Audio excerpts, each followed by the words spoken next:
और उसी के क्रम में वो जो गला पकड़ के दबाया तो वो उसी वक्त दम तोड़ दी। और उसके बाद जल्दी में जो है वो लोग मांस की बारी में उस लाश को छिपा करके घर ताला लगा के भाग गया। जनसुराज ने जहां कुछ डॉक्टर, इंजीनियर्स और लॉयर्स को टिकट दिया है, वहीं अररिया से एजुकेशनिस्ट को टिकट दिया है।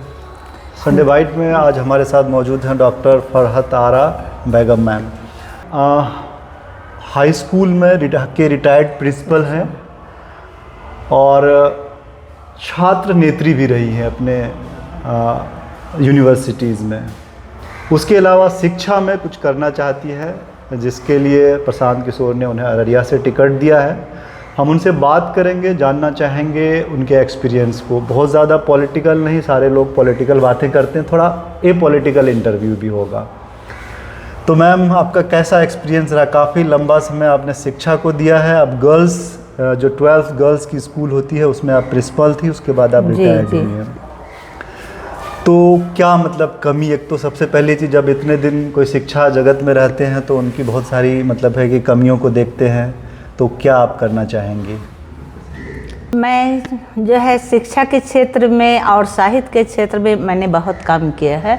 और शिक्षा के क्षेत्र में भी अभी जो है मेरा रिसर्च वर्क, फिर तीसरा जो खोज मैं कर रही हूँ चाइल्ड क्राइम पर, बढ़ते हुए बाल अपराध कारण और निदान पर। और ये खोज जो मैंने जेनेटिक्स से उठाया है और अभी जो है लगभग इलेक्ट्रॉनिक मीडिया और खाकी खादी सभी को लेके मैं 27 पॉइंट पर पहुंच चुके हैं। और ये जो मेरी खोज है चाइल्ड क्राइम पर, ये जब सामने आएगा, वर्ल्ड के सामने आएगा, तो ये बहुत बड़ी उपलब्धि होगा वर्ल्ड के लिए, सिर्फ इंडिया के लिए नहीं। क्योंकि हमारे बच्चे जो नेगेटिव जा रहे हैं उसकी तरफ जो है किसी का जो है नज़र नहीं गया और सोच ये पैदा नहीं हुआ कि हमारे यहाँ जो बच्चों में नैतिक मूल्य का पतन हो रहा है वो आने वाले कल में उसका अंजाम क्या होगा। तो इसको लेकर के हम काम कर रहे हैं। और इससे पहले भी मैंने जो है एक और भी खोज किया था, फीमेल इलिटरेसी इन कुल्हैया बिरादरी। इसको अमेरिका गवर्नमेंट इस मेरी आर्टिकल को छापे और वहाँ से अमेरिकन बायोग्राफिकल इंस्टीट्यूट का मुझे काउंसलर चुना गया। कि कभी हमने एक हादसा हुआ था नदी के किनारे में कि वो 4 बच्चा नहाते नहाते और मतलब बालू पे लड़ाई करने लगा, और लड़ाई करने में एक बच्चे को इतना टांग मार दे दिया 3 मील करके कि बच्चा दम तोड़ दिया। लेकिन उसका जो पोस्टमार्टम हुआ तो ये उसमें साबित हुआ कि बच्चा उसको जिंदा ही ये लोग गाड़ दिया था। अच्छा, जिंदा ही गाड़ दिया। बच्चा बेहोश हो गया इन लोगों के मार के वजह से। तो वो लोग हाथ से बालू को हटा करके और जल्दी जल्दी में उसको गाड़ करके और वहाँ से भाग गया। और बाद में दम, चूँकि बालू के नीचे होने की वजह से दम घुटने के कारण उसकी मौत हुई। तो ये जो चाइल्ड क्राइम है वो तीनों बच्चा जेल में भी रहा। मेरे मोहल्ले का भी एक बच्चा है उसमें, तो उसको जो है बच्चे वाले जो सुधार केंद्र में रखा गया और बाद में जो है उसको छोड़ा भी गया 5-6 साल बाद। अच्छा। तो इस तरह के जो हादसा हो रहा है और बच्चे आपस में जो है हमेशा झड़प देखे, या फिर आप देखिए जितना भी हादसा हो रहा है, जितना भी रेप हो रहा है, जितना गैंग रेप हो रहा है, सारे में जो है कोई बहुत अच्छे मिडिल फैमिली के लोग नहीं होते। काम करने के क्रम में हमने देखा कि जो बच्चियां जो मिडिल फैमिली में है तो आपको 12 साल से 15-16 साल 17 साल में वो बालिग होती है ना, बड़ी होती है। लेकिन जो नीचे तबका है वहाँ पर बच्चियाँ जो है 9 साल 10 साल में भी हो रही है। तो उसका वही वजह है कि वहाँ पे जो बच्चियाँ बाहर गोबर चुनने के लिए या जलावन चुनने के लिए खेत खलियान में जाते हैं। वहाँ बहुत सारे जो आपको गाय चराने वाले, बकरी चराने वाले, उस तरह के तबका की वजह से उसका डेवलपमेंट हो जाता है। और क्राइम का डेवलपमेंट भी जो है आपके घर से शुरुआत होती है कि एक आदमी, एक रिक्शा पुलर को आप ले लीजिए, उसको 10 बच्चा है और उसकी वाइफ जो है कहीं पे चौका बर्तन करती है। सुबह उठ करके दोनों जो है अपने काम पे चले जाते हैं। बच्चा कहाँ गया, क्या खाया, किसके साथ दिन गुजार रहा है उसको पता नहीं है। वो रात को थक करके आते हैं और जो पैसा कमाए, खाना बनाए और उसके बाद वो लोग सो जाते हैं। एक आपने कुल्हैया पे बात कहा कि कुल्हैया पे आपने कोई आर्टिकल लिखा जैसे अमेरिकन गवर्नमेंट ने पब्लिश हाँ, फीमेल इलिटरेसी इन कुल्हैया बिरादरी की जो है कुल्हैया की बेटियाँ जो है शिक्षा के क्षेत्र में बहुत पीछे थी। मेरी फैमिली जो है, मेरे फादर जो है पहले इंसान है जो बेटियों की तालीम पर जोर दिए और हम लोगों को बाहर रख करके ऊंची तालीम दिलवाए। तो उसके बाद क्योंकि मेरे अब्बा भी जब हम लोगों को पटना यूनिवर्सिटी में, या मेरी बड़ी बाजी जो है पीएमसीएच से एमबीबीएस की, डॉक्टर हुस्नारा वहाज, तो उस वक्त बहुत हमारे बिरादरी वाले कमेंट करते थे कि मास्टर साहब पागल हो गए हैं, बेटी को पढ़ाते हैं। तो इस तरह की सोच, बहुत संकीर्ण सोच से लड़ना पड़ा और लड़ते लड़ते अब नतीजा यहाँ पर आया है कि कुल्हैया बिरादरी की लड़कियाँ जो है वो अब जज भी बन रही हैं, डॉक्टर, इंजीनियर, हर एक क्षेत्र में जा रही हैं। तो इसके लिए जो हमने रिसर्च किया तो इसमें आर्थिक भी एक कारण रहा है और दूसरी जो है एक साइकोलॉजी बन गया कि लड़कियों को पढ़ाने से वो बिगड़ जाती है, या शौहर का इज्जत नहीं करती है, या ख़ानदान का इज्जत नहीं करती है। तो इन सारी धारणाओं के कारण भी जो है बेटियां पीछे रह गई। लेकिन अब जो है सोच बदला हम लोगों के संघर्ष से और लोग बेटियों को ऊंची तालीम के लिए बाहर भेज रहे हैं। चलिए, हम अपने व्यूअर्स को बता दें कि हम वहाँ बैठे हैं, उस सोसाइटी में बैठे हैं जो कि मुझे लगता है कि इस धरती पे सबसे ज़्यादा कंजर्वेटिव कभी रहा होगा, जबकि हम आज देख रहे हैं। हाँ। आपने अफ़गानिस्तान में यूसुफ मलाला जई को देखा होगा, शायद उसने एजुकेशंस के लिए बहुत ज़्यादा मतलब किया है, प्रोटेस्ट किया, लेकिन मैं जिस सोसाइटी में हूँ मुझे लगता है कि कहीं वहाँ से ज़्यादा लोग कंजर्वेटिव यहाँ हैं। और वैसी सोसाइटी से उठ के कोई डॉक्टर बनना, प्रोफेसर बनना, एजुकेशन में जाना, और आज आप नेता, मतलब है कि आप चुनाव लड़ रही हैं, प्रशांत किशोर ने आप पर भरोसा किया, तो ये बड़ी बात है। तो आप मतलब मेन मुद्दा आपका क्या है, मतलब राजनीति में, एजुकेशन से एकदम डायरेक्ट आपने पॉलिटिक्स में?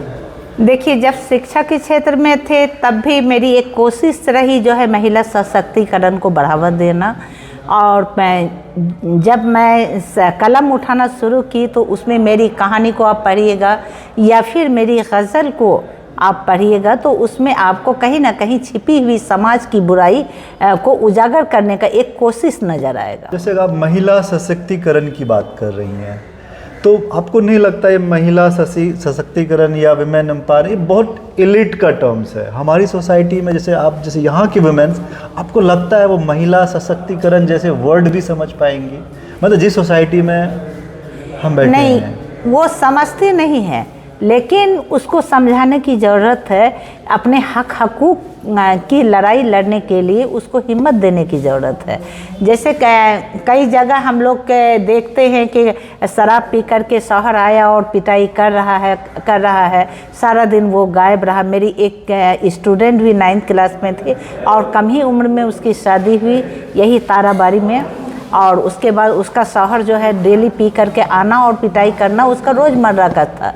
तो वो बच्ची के साथ हुआ कि फिर लास्ट टाइम वो मैके आ जाती थी, और मैके वाला माँ भला के टीचर है, उसके बाद भी वो लोग बोलती थी कि हम लोग का संस्कार है शादी के बाद लड़की ससुराल में रहे। ये समाज के दबाव के कारण वो बार बार विदाई दे देती थी। तो लास्ट टाइम जो विदाई उसका दिया गया तो माँ जो है उसको पैसा वैसा पूरा दे के भेजी कि तुम हस्बैंड से कुछ मांगो ही नहीं, जो ज़रूरत पड़े अपना पैसा निकाल करके वो काम कर लिया करो। तो उसके बच्चे को बहुत तेज़ बुखार था, तो वो दवा के लिए हस्बैंड को पैसा दे के अब दवा लेकर के डॉक्टर से पूछ करके ही दवा लेके आइए कि बहुत तेज़ बुखार है, बाबू जो है आँख बंद मतलब नहीं खोल रहा है।